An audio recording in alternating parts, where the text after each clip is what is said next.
Hello and welcome to another episode of TWIML Talk, the podcast where I interview interesting people doing interesting things in machine learning and artificial intelligence. I'm your host, Sam Charrington. This week on the podcast, we're featuring a series of conversations from the AWS reInvent conference in Las Vegas. I had a great time at this event, getting caught up on the new machine learning and AI products and services offered by AWS and its partners. If you missed the news coming out of reInvent, and want to know more about what one of the biggest AI platform providers is up to, make sure you check out Monday's show, TWIML Talk number 83, which was a roundtable discussion I held with Dave McCrory and Lawrence Chung. We cover all of AWS's most important news, including the new SageMaker, Deep Lens, Recognition Video, Transcription Service, Alexa for Business, Greengrass ML Inference, and more.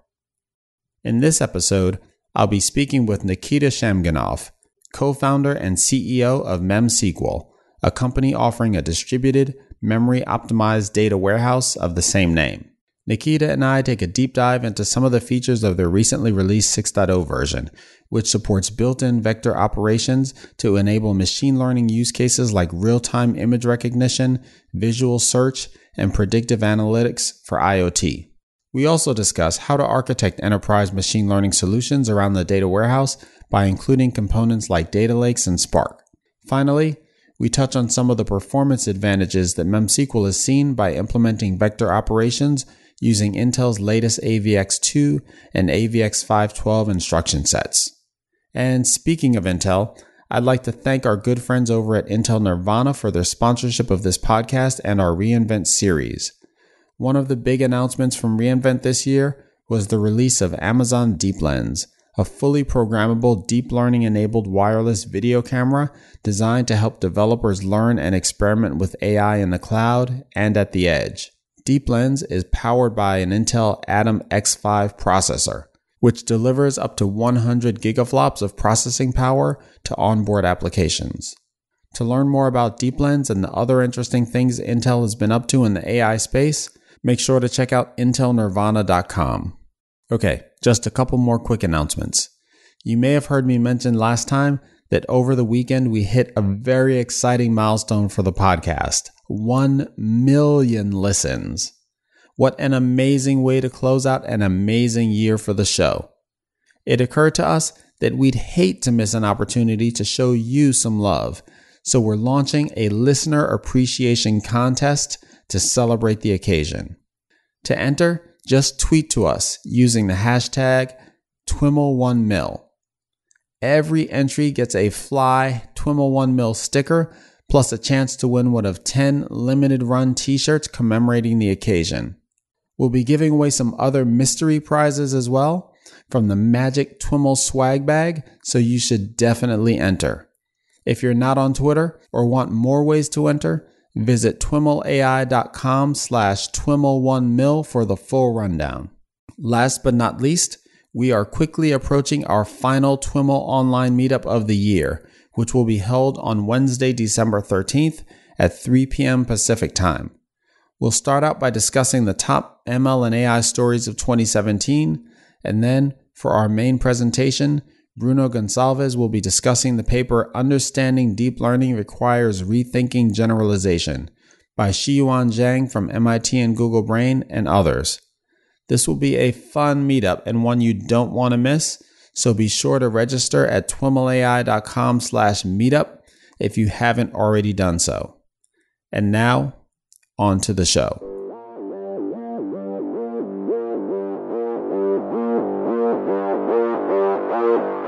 All right, everyone. I am on the line with Nikita Shamgunov. Nikita is CEO and co-founder of MemSQL. Nikita, welcome to This Week in Machine Learning and AI. Thank you. Thank you for having me. Absolutely. Nikita, why don't we get started by having you tell us a little bit about your background? You are the CEO of MemSQL, but you've got a pretty technical background. Isn't that right? That's right. So I'm a PhD in computer science from St. Petersburg, Russia. And I moved to the States to work on Microsoft SQL Server, which I did for a number of years. So I have a very strong database and query processing background. After that, I moved over to Facebook, where I was blown away by the magnitude of data problem Facebook was solving back then. And since they only increased in magnitude. Seeing that and combining the visibility into those workloads and kind of making that assumption that in 5 years, a lot more companies are going to be facing those challenges just like Facebook, I decided to start a company and combine that database background and expertise of building systems and the early stages and the glimpse of the workloads that I saw at Facebook, so I kind of knew where the world was going into. So that triggered my desire and gave me some insights into starting MemSQL, the company. So we've been at it for 6+ years, and certainly validated some of the assumptions we had starting that journey. So I've come across MemSQL, and I think of the company as an in-memory database. Tell us a little bit about what the focus is there, and in particular, what's the intersection between what you're doing and machine learning and AI? Are you seeing a lot of those types of workloads nowadays? Definitely. That's certainly where our customers are moving towards. But let me step back for a second and talk about MemSQL and in-memory database and the technology. Okay. We started as a purely in-memory database. And then since we've evolved to support a large class of applications that I built on top of MemSQL. And in-memory became an enabling technology, but it's not the technology at MemSQL. As a matter of fact, the key advantage that MemSQL brings to the world is the fact that it supports SQL, which is a structured query language, and the fact that it runs the database in a distributed environment. So you can run MemSQL on your laptop, or you can run MemSQL on 1,000 hosts. That gives you an immense compute power to enable the new class of applications. So let me talk about what kinds of applications we support. Certainly some of them have to do very little with AI and ML, and MemSQL enables scale, latency. You can build very low latency applications on top of MemSQL, and that's where in-memory technologies come handy. And you also can build applications that require very high levels of concurrency. And that concurrency is enabled on top of the system of record. So MemSQL supports state, and it supports full durable persistence. SQL also allows you to build what we call real-time applications. And kind of the idea of real-time applications is the opposite of batch. So every time you need to do analytics and you do some sort of pre-calculations upfront using Hadoops or data warehouses or any other offline and batch-oriented technology, that's basically our enemy. So we're bringing the world to be completely real-time and perform all the computations that you need to live. And we deliver it on extremely low latencies by leveraging an immense amount of compute. And that we can do very, very well because MemSQL is a scalable technology that can run on clusters of commodity hardware. So now where AI and ML comes in, well, because we support this new class of applications, the fact that our customers are incredibly forward-looking, they want to do more with the technology, and they want to blend classical database workloads with the new types of computations that are mostly stemmed from the AI and ML needs. And one of the big ones that we see all the time is image recognition. So we can talk a little more about it. So let's say you have an application and you use that to power, and you use MemSQL to power that application. The application is large scale. There's a ton of data that's stored in MemSQL. Like I said earlier, in-memory is an enabling technology, but it's not the technology. You can actually put a lot more data into MemSQL than there is memory on the cluster. And what you want to do is you want to enable smart applications, the ones that make decisions on either on behalf of a user, or they provide recommendations, or they provide some sort of search capabilities on top of unstructured and semi-structured data. Imagine an app that has a camera. It runs on your cell phone. You snap a picture with this app, and just in a few tens of milliseconds, this app finds similar images to the one that you just took a picture of. So why is it useful? Well, it's useful because you just enabled visual search. And the way we do it is we built some of the building blocks that allow you to run and operationalize the machine learning models, and we build them straight into the database. And now the database allows you to scale them and deliver very low latencies for this type of operations. So that would be one example of an application. I can give you another one, which we see a lot in the IoT space. Before we go into the next example, can you drill down a little bit into what specifically MemSQL is doing to enable the first example? For example, are there pre-trained models, for image recognition or image similarity in this case, built into the database, kind of like, you might think of a stored procedure, or is it, is there something else? Is it a different type of functionality? Yeah, it's even lower level than that. MemSQL certainly supports stored procedures, but in this particular case, we implemented a few building blocks, particularly dot product and Euclidean distance between vectors. Oh, that is pretty low level.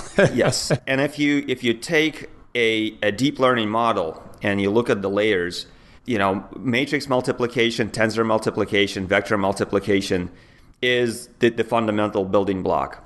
Mm-hmm. So what we do is, as we train that model, we take all the layers except for the very last one and apply it on the database of images that we have. And that allows us to extract what we call, or anybody else calls a feature vector, which mm-hmm. is just a vector. So once we have that and we have a model, applying that model to an incoming image, which you just took a picture of, with your cell phone, will produce another feature vector. And it just so happens that the multiplication of those two feature vectors normalized gives you the similarity score, how close those images are together. So the heavy lifting of building a model belongs to somewhere else.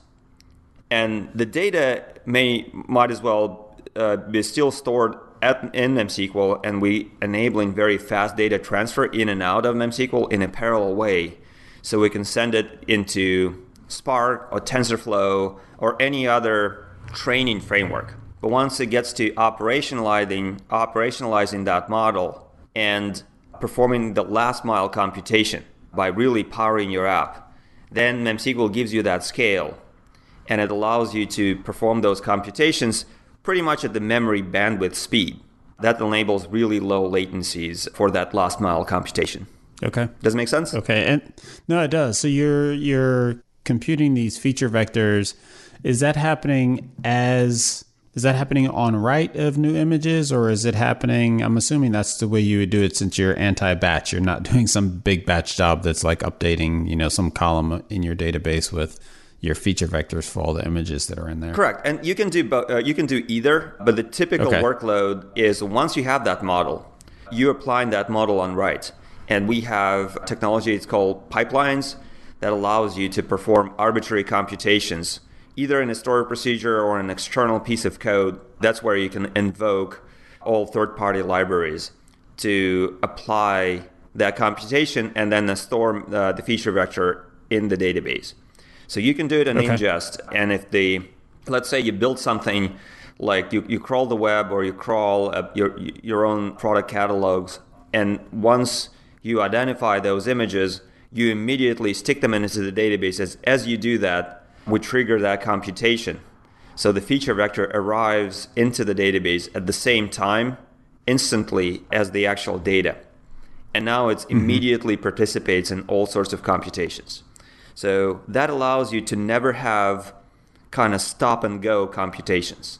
You never do, step one, load all the data. Step two, perform the batch computation on top of all the data into the database. And step three, do something else with it.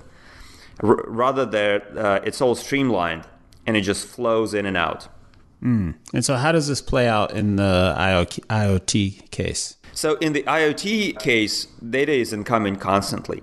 So one of the use cases we have with a large energy company is to ingest IoT data from drill bits. Apparently, in the world of fracking, you tend to drill a lot more, and then there is a non-trivial cost for a broken drill bit. Now, those things are extremely expensive. You have to stop your operation if a drill bit breaks. So you're losing of not only on the fact that you're fishing this thing out from the ground from hundreds and or maybe even thousands of miles deep, but you're also not producing oil, which is an operational cost. So what we do, we ingest that real-time data, IoT data, and we're scoring that data, applying a machine learning model in real time. And then there's an application built that arrests the drill bit before it hits a problem, just by measuring temperature and all the very, temperature, throughput, all sorts of kind of vital signs of the drill bit as it goes through the ground. And so that was step one. And step two is obviously you feed all this information back to direct the drilling. So in the world of fracking, drilling is directional. So it's not just vertical down into the ground, but it's more like you're changing the direction as you go and drilling. Right. So using all that input, you can direct the drill bit to make the whole operation a lot more efficient. And what are some of the algorithms that come into play in that use case? So they started with, like every typical data science, they started with some sort of linear regressions. They moved it to decision trees very quickly. And now they're experimenting with deep learning for that as well. And the beauty of that of the solution that we presented is it integrates natively with all sorts of third-party libraries. So we made the experimentation for them very, very straightforward. They started with SAS, where they produce models in SAS. As you know, SAS is a proprietary technology. But since they've played with Spark and now experimenting with TensorFlow as well. Okay. I was actually going to ask you about Spark and how that fits in with your model. I imagine you see it out working with customers. Is it a competitive technology, Spark plus the rest of the Hadoop ecosystem, or is it complementary, or how do you see that? So all the big data technologies overlap a little bit. In the case of Spark, I would say it's 90-10. So it's 10% competitive and 90% complementary. And here is why. Spark doesn't have state. The state is usually stored somewhere else. It's either HDFS, a relational database, or S3, some sort of object store in the cloud. So what we do in this case is we provide an extremely performant state. And the combination of MemSQL and Spark, that's the 90% case. They work really, really well together because we give you that transactional, scalable state. And nothing else on the market can give you that state. So not only you can store, you can retrieve, but you can also compute. And we have a world-class SQL query processing engine that allows you to produce reports, but also allows you to modify that state in a transactional fashion. You can say begin transaction, insert, update, delete. You can run it at high concurrency, and you have full durability and all sorts of guarantees for that data. So that's where we're extremely complementary. The typical deployment model is that there is a data lake, and that data lake stores hundreds of terabytes or petabytes of data. MemSQL is deployed alongside of the data lake to power applications, because you cannot write applications on top of Hadoop because Hadoop is batch. So now, and then Spark is the glue between those two, and it allows you to have rapid data transfer. All the data that is born in MemSQL based on the interactions with applications. That data is captured. You can pick it up in Spark very, very easily. We have a world-class Spark connector. Drop it in the data lake for historical, archival, compliance type storage. and then perform some overnight batch computations, take the results of those computations, stick it into MemSQL, and Spark oftentimes give you that unified API, because through that API you can interact with MemSQL, you can interact with the data lake, and that becomes kind of the go-to API for application developers. And MemSQL in this case just gives you SQL. Then you can attach a BI tool directly into MemSQL, and then you can scale the concurrency of data scientists that attach their BI tools to MemSQL and look at the reports and visualizations. And is it primarily data scientists and folks that are and kind of end user use of MemSQL, or are you also in this scenario attaching your traditional applications to MemSQL, or are you using some other state technology for building applications that refer to this data? Well, mostly it's actually application developers, because MemSQL powers applications, and because the nature of applications is changing all the time, and we have higher scale requirements for the applications, MemSQL is a perfect technology to power applications like this. I'll give you a few more examples of such applications.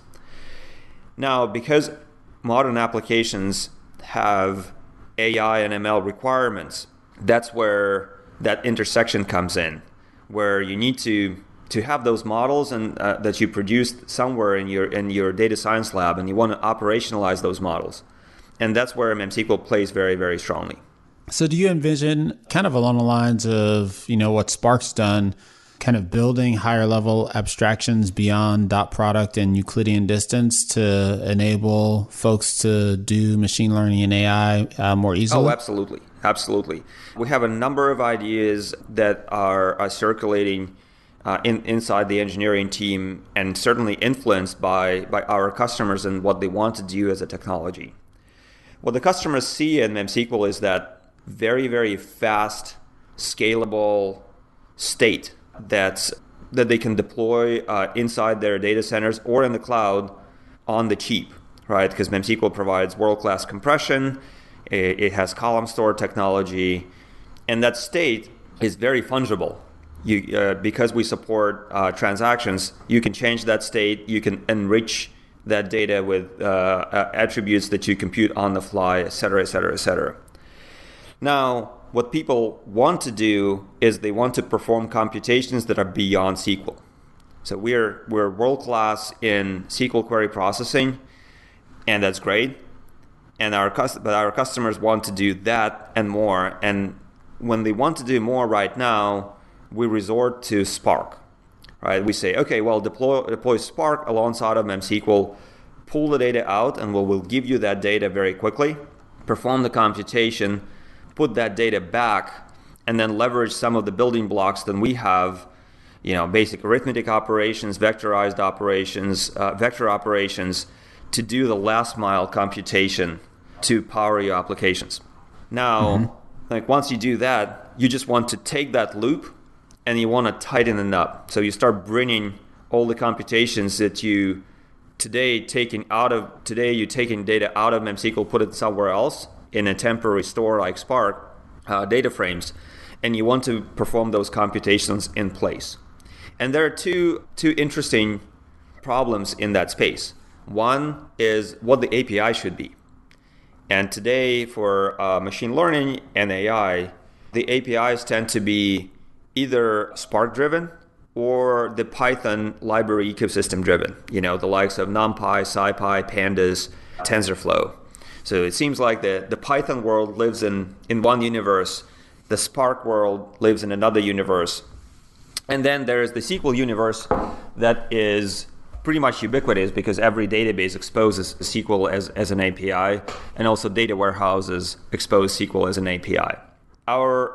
Our view that the Spark universe and MemSQL universe should be enabled by rapid data transfer between the two.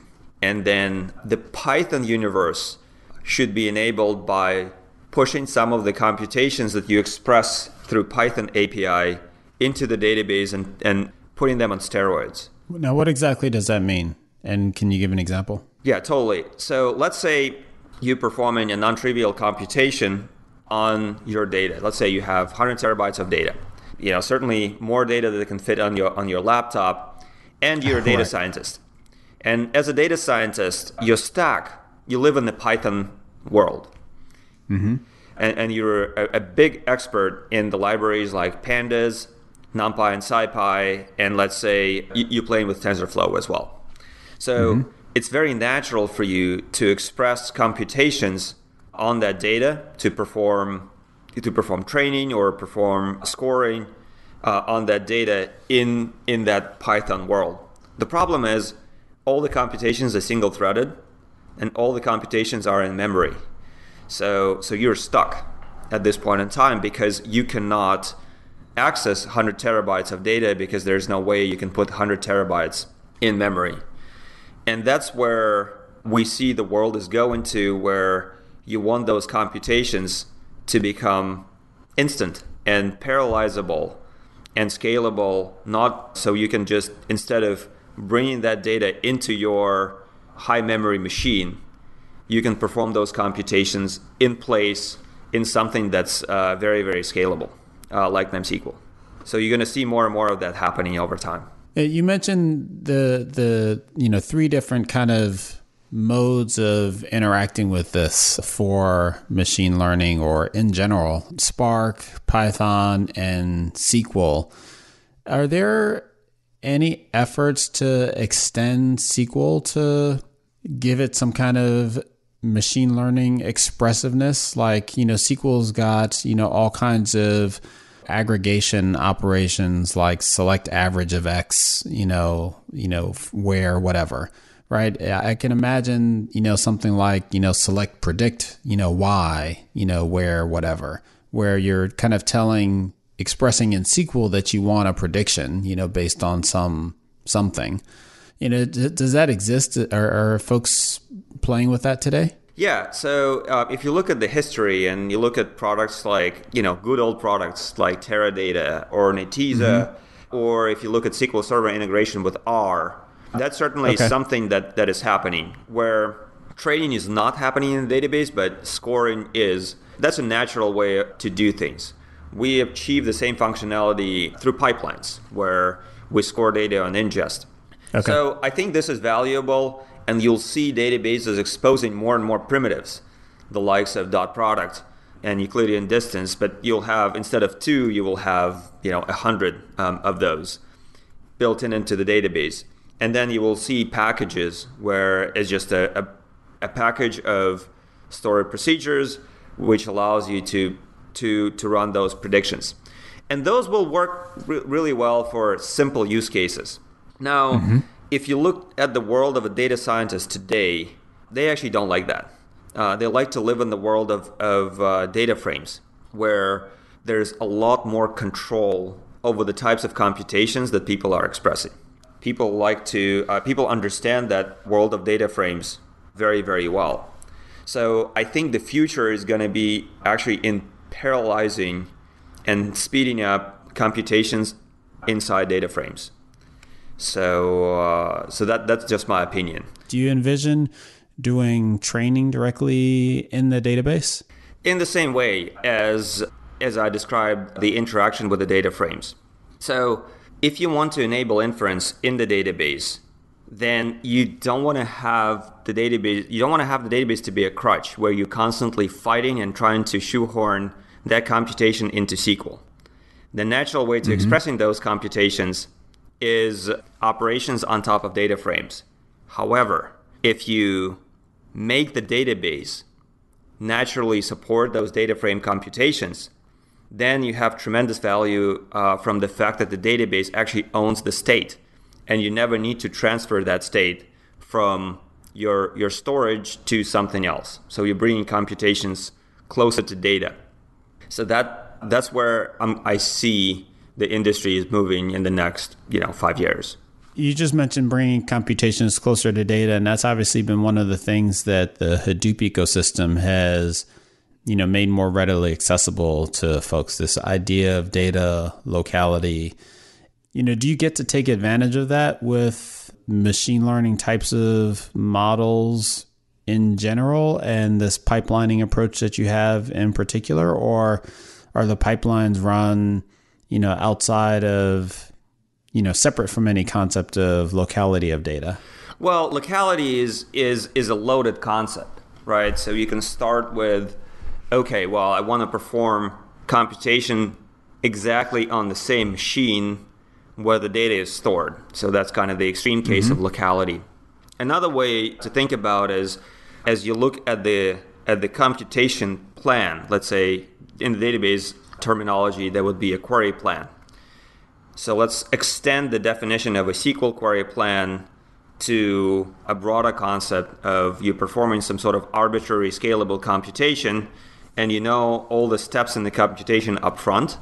So you can optimize those computations and produce a query plan for those computations, and you will run that query in the distributed environment.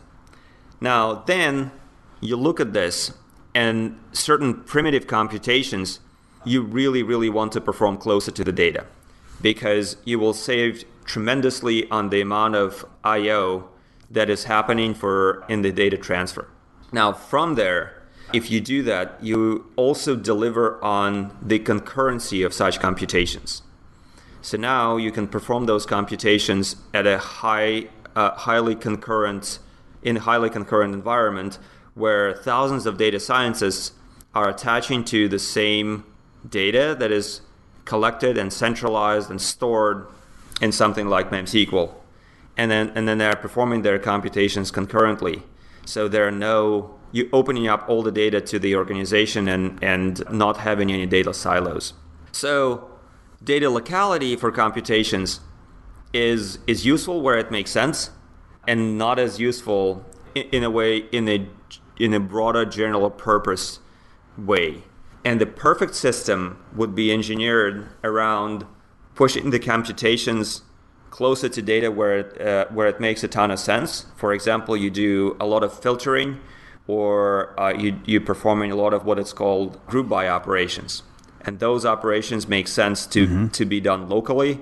Those operations make sense to be done in a vectorized fashion by leveraging the latest and greatest CPU instructions in the Intel hardware, and so on. It makes sense to leverage indexes, so you prune massive amounts of data so you don't even touch them for your computations. And then from there, it makes sense to bring all that data into a stateless distributed environment and perform the rest of the computations. So that approach allows you to build greater scalability for your system compared to a traditional database, compared to Hadoop, or compared to Spark. Okay.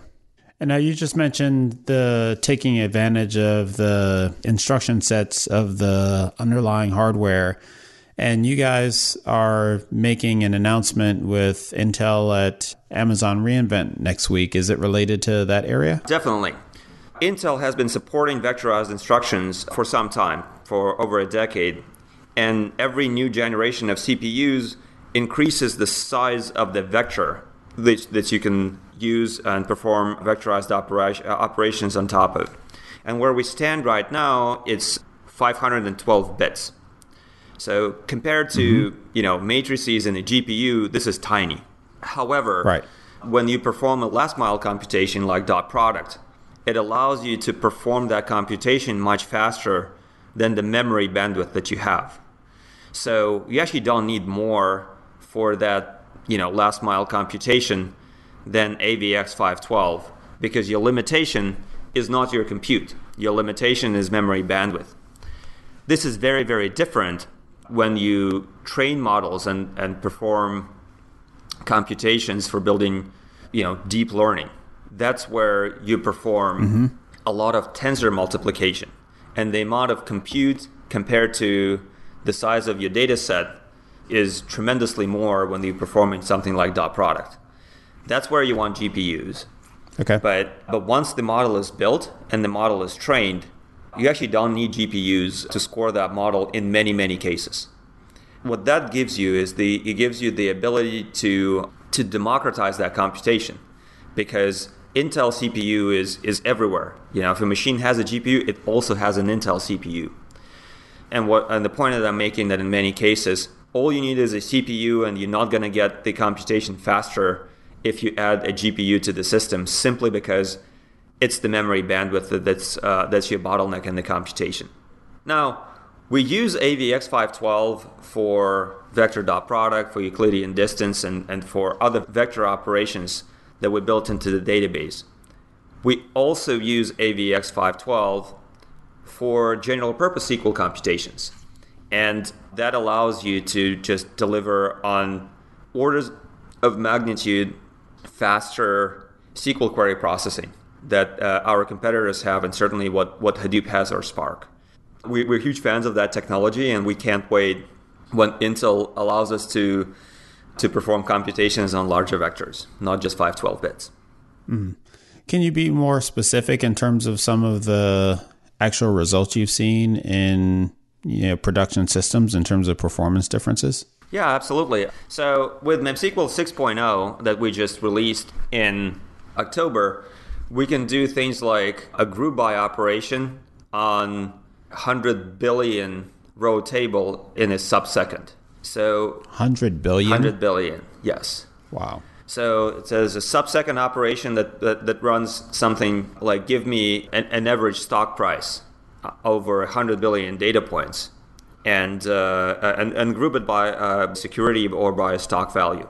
The computation itself is relatively straightforward, but because we perform that computation, quote unquote, on compressed data, and we're using those vectorized operations, we achieve the performance of 1 billion operations per second per core. So if you throw 100 cores into the system, and MemSQL is extremely scalable, so you can throw 100 cores or you can throw 1,000 cores, you can achieve this type of performance on your system. And so that's using the AVX512 instructions. What were you seeing prior to that? Well, there's a combination of two techniques that goes into this type of performance.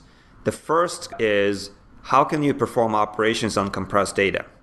So if, like I said earlier, oftentimes it's the memory bandwidth that's the bottleneck of your computation. So the better you compress, but the better off you are in the final computation, because at the end of the day, you scan fewer bytes. What exactly do we mean by compressed here? Is it kind of your traditional, binary compression, or are we also talking some kind of deduplication or something like that?